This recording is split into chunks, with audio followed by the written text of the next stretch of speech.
Friday, April 10th, and the good news is the S&P 500 has risen back above its 200-day moving average after yesterday's war relief rally. And also, the last 10 days, its RSI, its relative strength index, has jumped from oversold to pretty firmly bullish. And as a reminder, the relative strength index is a momentum oscillator that compares the magnitude of recent gains to recent losses. So if you don't have that metric on your watch list, it's helpful for looking at short-term changes in momentum. So today's show is not about war and it's not about oil, okay? You're all smart. You can find plenty of news there. And this show is about the fear of artificial intelligence and job loss, which I thought was something that is absolutely out there, but it's really not getting a lot of coverage. And so I was thinking about my son who's in his early 20s, and I thought about young workers and college graduates.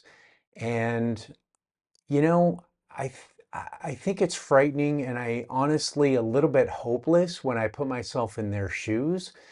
And so I'm going to talk about that. And when I say you, I'm sort of putting myself back into that state as a hypothetically as a my younger self, being in my early 20s. So I don't want you to think that I'm preaching or anything like that. I'm just going back and talking to myself. So you know that I love history, and I researched a few centuries of past industrial revolutions, and my takeaway is that they all have some shared predictable cycles to them.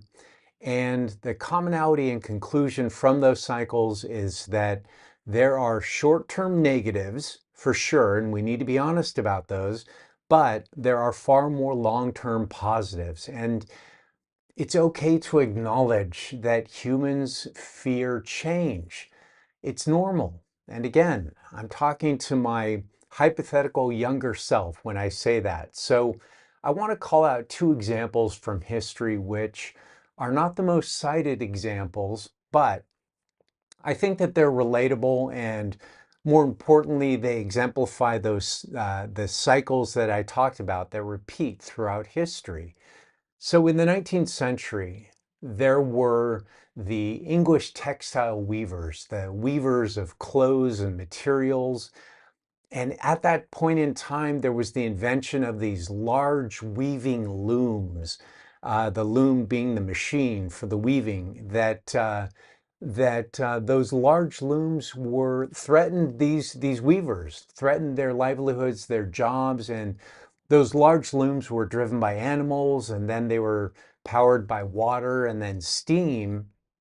And so again, these weavers were threatened, not only their livelihood, but their self-worth, their identity, and their pride. And it was so interesting when I was researching all of this, there was a heavy psychological component to it. You think in simple terms of their work and the money that they earn, but there was also all of that self-worth and that pride, and a definite component that I found to it. And so anyhow, the weavers, there were these violent protests, and they broke their looms, and there was a lot that went on, but eventually these looms, these large industrial looms, led to massive growth in the industry. And the weavers became machine operators, and they produced 20 times more than they ever did. They were paid more, and it gave rise to the massive modern fashion industry of today. And this calls out Jevon's paradox. And I know that many of you have heard about Jevon's paradox, so let me just tell you the basics of it. That his paradox was that technological progress leads to higher efficiency, which leads to cheaper goods and services, and then higher consumption of those goods and services. So Technology leads to more efficiency, cheaper goods and services, and higher overall consumption of those goods and services. That's Jevon's paradox, which again this paradox has held true, has been tested and held true over time. The second example I want to use, other than the weavers and the looms, is a little more close to home. It's in the 1980s, there was a spreadsheet revolution where there were a couple of programs like VisiCalc and Lotus 123, which were spreadsheet programs. Like, think about the early Microsoft Excel, for example. And there was this fear that those were going to kill accounting jobs.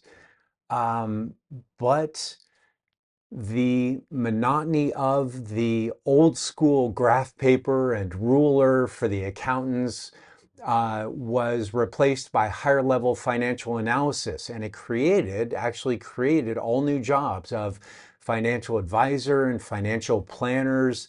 And it freed up the bookkeepers and the accountants from being just number crunchers to being much more creative and useful. And my dad was an accountant, and I remember on his desk at work and at home, he had an abacus, and they actually used to use the abacus, which led to the slide rule, and which led to the adding machine. Before the calculator, it was just a machine that had a tape on it. And I was going back in time, even in my lifetime, I've seen such incredible advancements. And so a little bit of nostalgia and some memories to share. And so, my point of that is that we've come so far and we can do so much more now. And so here's the truth. The truth is that in my research and going back in history, that industrial revolutions created more jobs, they created higher wages, and they created higher living standards, okay? But there was short-term pain. Technology, innovation moves faster than economy. It destroys more jobs than the economy can create in the short run. Okay, that's the first phase of it. But there's the three parts to the cycle, okay, of the cycle of history, and those three phases are replace, augment, and create. Okay, this is repeated throughout history. So the replacement phase is what we're in right now. It's what's in front of us right now, and of course, it's full of fear and uncertainty about the future, but I think it's important to be honest and real that artificial intelligence is taking jobs and it's continued to do so. And that being the case and being honest about that, the second and third phases are of augment and create are much more positive and constructive. So replace, augment, create. So the second phase of augment is to make use of the change, okay? Like making use of AI. So going back to the weavers, they actually became machine operators, okay? They had better health, better safety, and longer careers. And again, they created today's multi-billion-dollar fashion industry. So in the long run, the second and third phases are much more positive and creative. The third phase is creation. And that really is the unknown. It's the discovery of the unforeseen applications and businesses that spring up from this new technology. For example, the invention of the automobile was just the urban and rural connection that the automobile really helped to drive forward.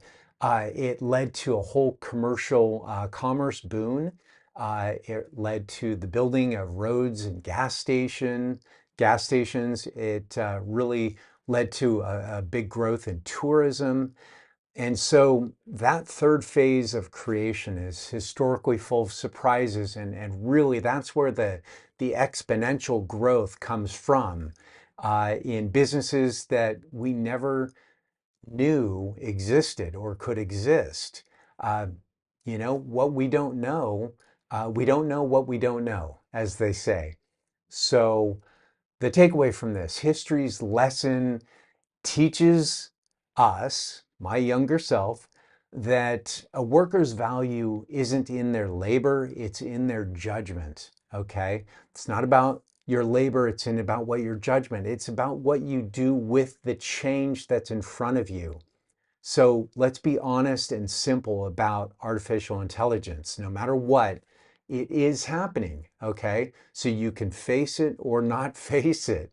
But the lesson from history is to embrace and adapt. So either we evolve or we don't. For example, be a professional AI prompter, okay?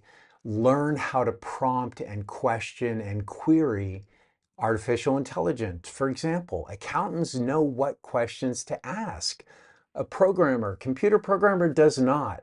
So you can be an accountant and teach yourself how to be a professional prompter and be that much better at your job. Programmers, AI, don't have those skills. And so that's one way that you can become what they call now as an operator plus, and take your talent, whatever it is that you do and do now and do well, take your talent and extend upon it. Reorganize the old flow of business around new technology, and that's an opportunity. You can take the way things were done, and the same old business is going to be done a new way. You can figure out the new flow of that business, and it's an opportunity to leapfrog past the previous competitors, for example. Or it's cool if you want to be a contrarian and you don't like change and you don't like new technology, then you can go old school, because something else I found out in doing this research was that throughout time, while the new markets were being created, the old disappearing skills that became more and more rare, you can learn to exploit those, exploit the new scarcity of the old skills.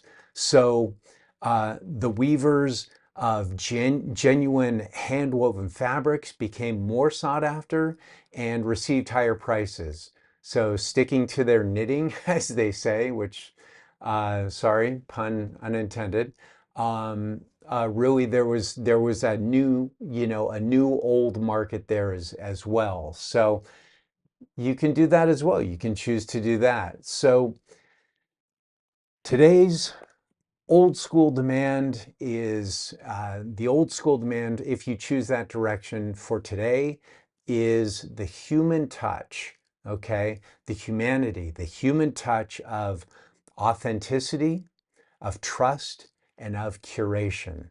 And humanity is the takeaway there. Humanity is the today's hand weaving of yesteryear. So it's okay to be afraid of change. It's natural. We all are. But whether you adapt or stay a contrarian, history, through my research, has taught us, me and my younger self, that for us to change in a thoughtful, deliberate direction, okay? That yes, it's cool to be afraid, it's natural, but take a pause, take a breath, and do a little bit of thoughtful planning, okay? Don't be impulsive, make a business plan, or in the more modern sense, do a mind map. And be thoughtful about the direction that you go in, and just do a little bit of planning. Change is never easy, but it is inevitable. It happens throughout history, and it will happen after AI. So my last thought for my younger self is have fun and make it an exciting adventure. On that note, I hope that I've given you something a little bit different from all of the war and oil and news around that. And I will see you soon. And as always, I appreciate you. Truly. Thanks. Bye-bye.